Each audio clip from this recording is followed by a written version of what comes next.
All right. So I got the new light. This should have went off by now.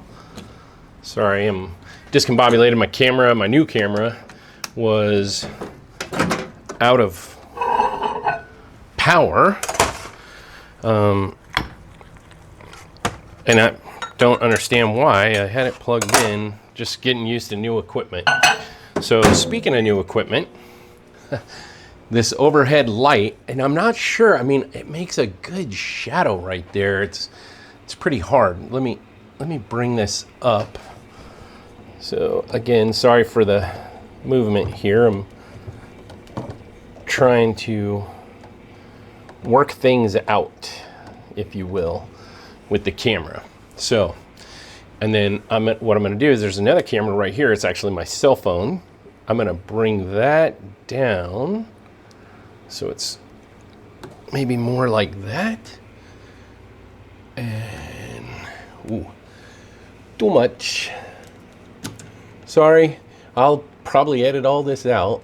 Knowing me, I probably won't. I like to have the extra stuff in there. I like to show, hey, it's not all easy peasy and, you know, YouTubers make it look very easy because they have so much time and practice and manipulating their cameras and lights and doing all their stuff. And I'm brand new, so I'm learning it all on the fly. I mean, I'm watching other YouTubers. I'm watching YouTube videos specifically on cameras and lights, and we don't do like a talking head as we're making baits. So, I mean, some of us do.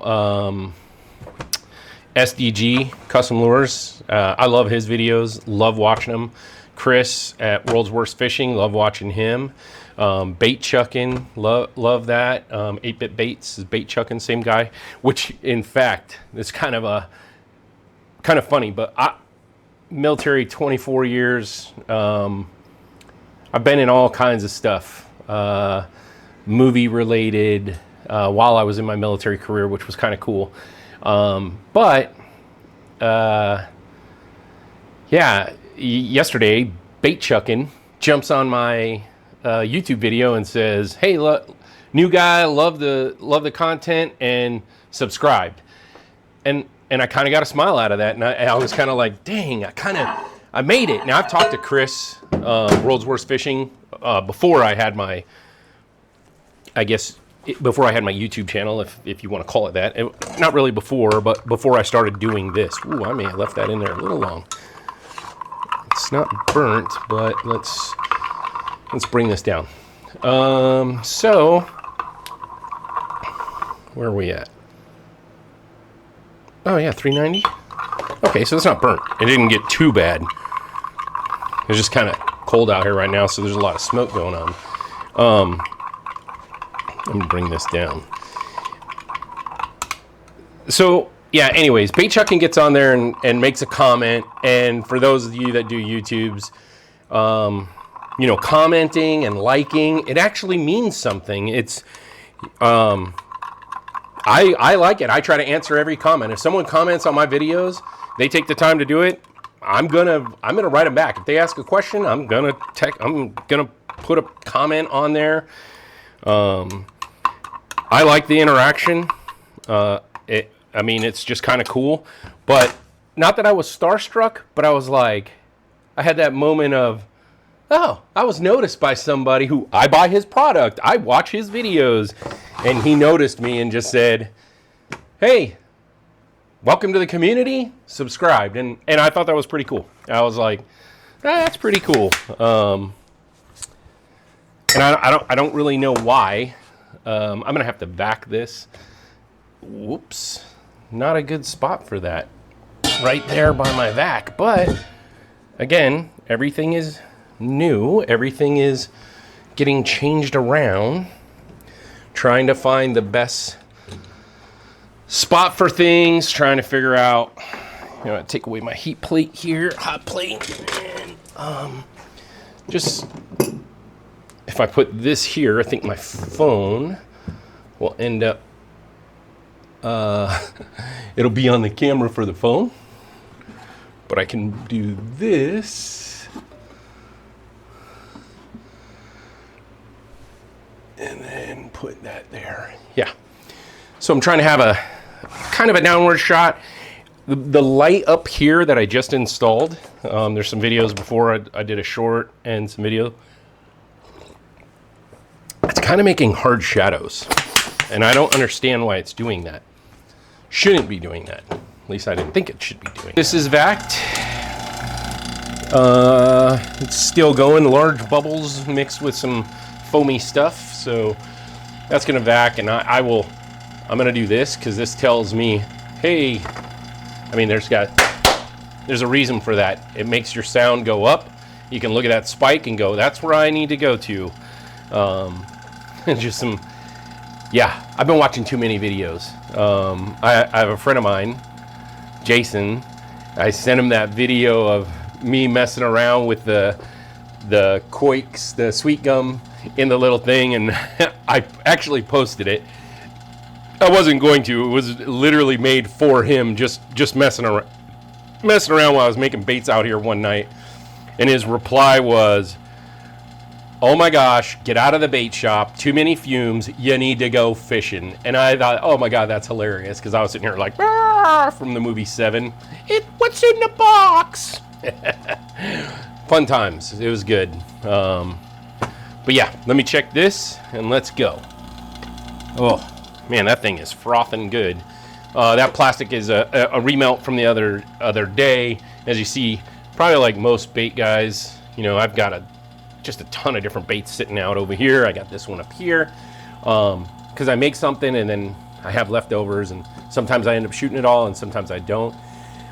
I really like to have my open pours here, so when I'm done with shooting for a customer, I just can take that leftover and pour it in an open pour. Especially if it's colors that would work in, like, you know, any of the take your pick open pours that are out there, a worm, a fish, swim bait, and if I have those colors, it makes something cool, you know, or I just mess around and end up with something like this. This was a a fun time. Just had a whole bunch of different stuff, and I was using powder paints and just, you know,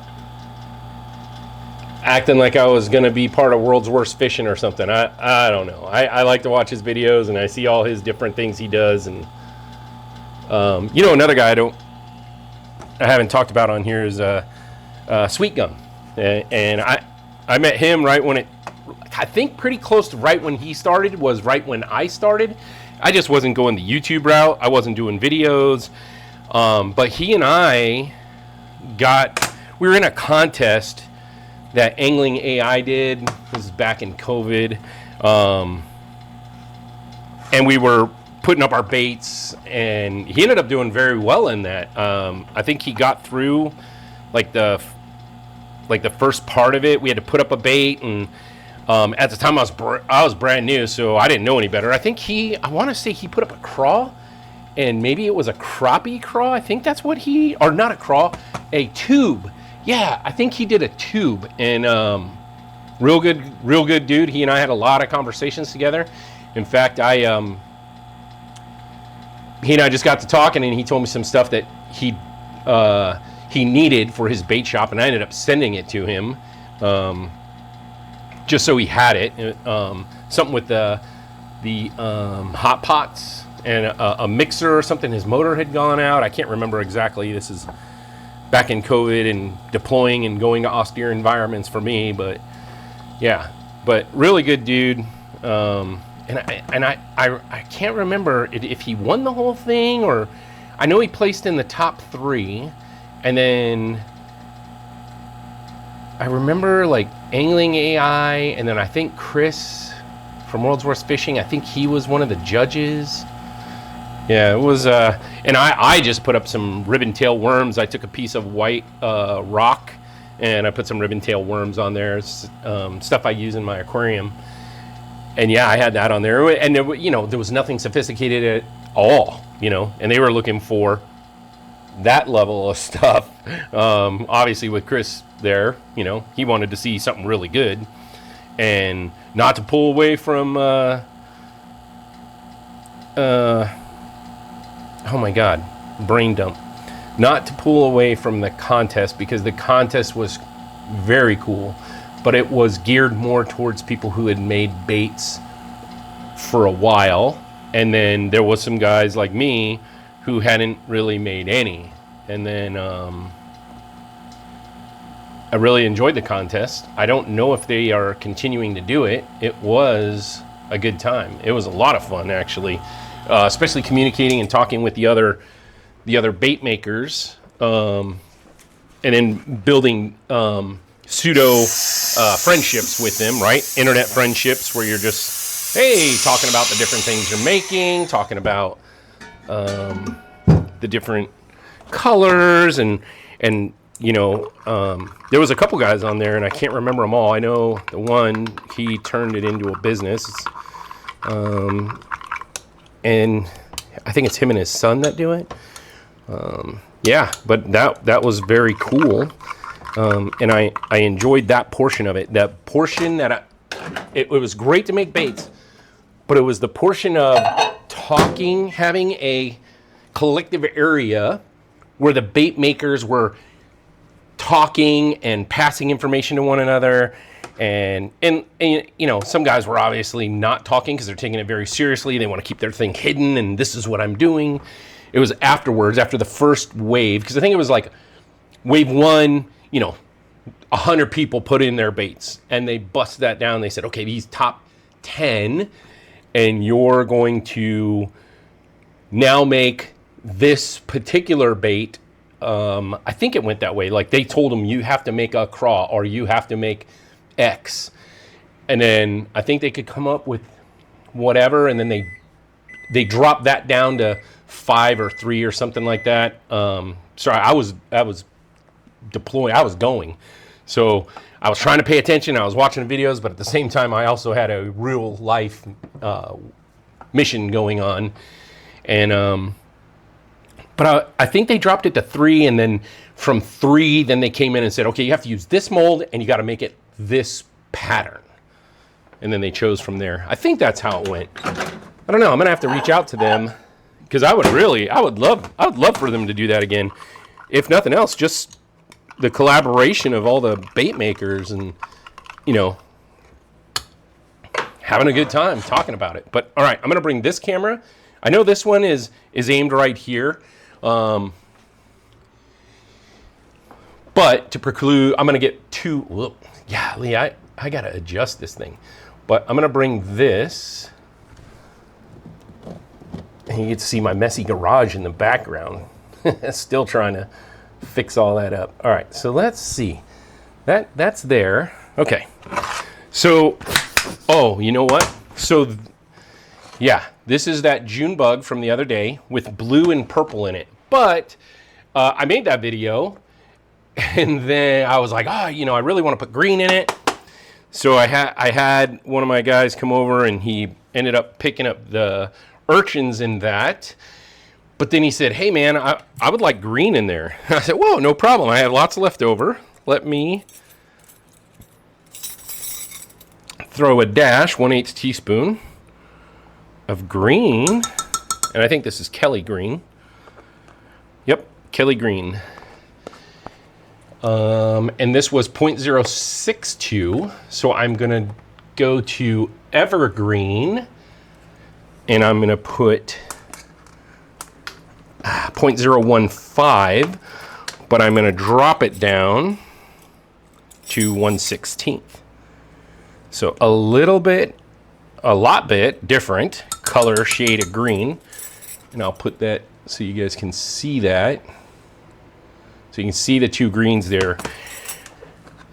Obviously different. I really like the Kelly green, but let's do this. Let's grab this. All right, let's mix this together.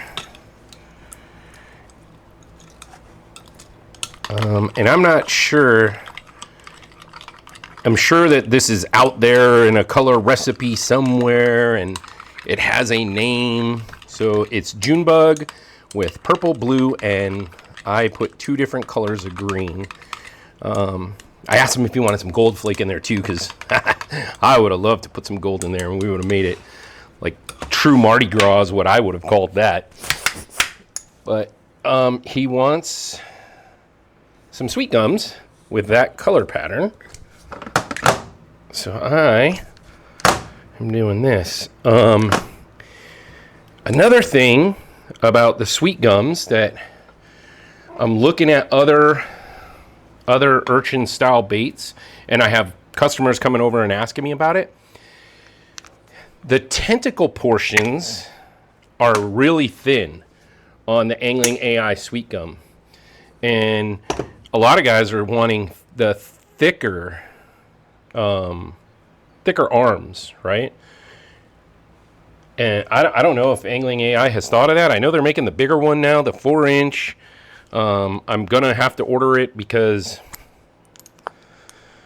I think, 1, it will work better in saltwater for me. But 2, there's a lot of requests for it, and people are asking, do you have bigger? And I'm like, nope, these are the 2 I have right now, and I don't have bigger. But I'm getting a lot of requests for them, so I probably will put in an order, and I know I'm way behind the power curve, and I'll probably be next year before I see them. Just kidding, guys. They're very good they're doing the best they can. They got a ton of orders, and happy for them. I order a lot of stuff from them, a lot of their molds, and I'm very happy for those guys. They did well. For me to have these 4 is actually a mistake. I was supposed to get these, and then somebody else's order came to my house, and I immediately contacted them and said, hey, my order's wrong, but I'll pay for them. And they were very happy that I was honest about it, and just, yeah, hey, here you go. I'm not going to take advantage of a little company like that, which, that's just, I would never do that. I would not. And as popular as those things are right now, that was probably a huge deal for them to have made that mistake. And I'm sure they were extremely happy that I said, hey, you guys, you accidentally sent me these. I will pay for them. I don't want there to be this loss in your inventory, or, I don't want something to have happened that you're like, well, where did these go? And, oh, they're at James's or Vetstream. So not my style, not my thing. All right, let's open these. And I don't know if you guys saw it, but actually hit that stand. I'm gonna have to come up with better mounts for the cameras. And realistically, I'm not trying to use my cell phone anymore for the most part. I'm using it a little, but it's just till I get better acquainted or used to this other camera I have going right now. So that's why I'm using it. My gosh, I'm all over the place this morning. Okay, let's pull this.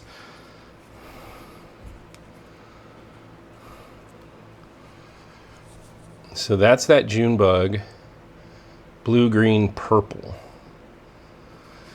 So yeah, I don't know. I like these tentacles, but they're very thin, and I'm wondering if they're thinking about doing some thicker ones. All right, so there you go. Shot 4 of those. Blue, green, purple. I think those look really good. This is the super hard saltwater blend from Bait Plastics. All right, I think that's going to be it for this morning's videos. I am going to close them out here. And, I get in the habit of not moving these cameras, so you don't really get to see. So, all right. But, yeah, I think that's going to end it. I think shooting a couple sweet gums and talking a little bit, letting you know how I feel. Hey, Vetstream, we're out of here.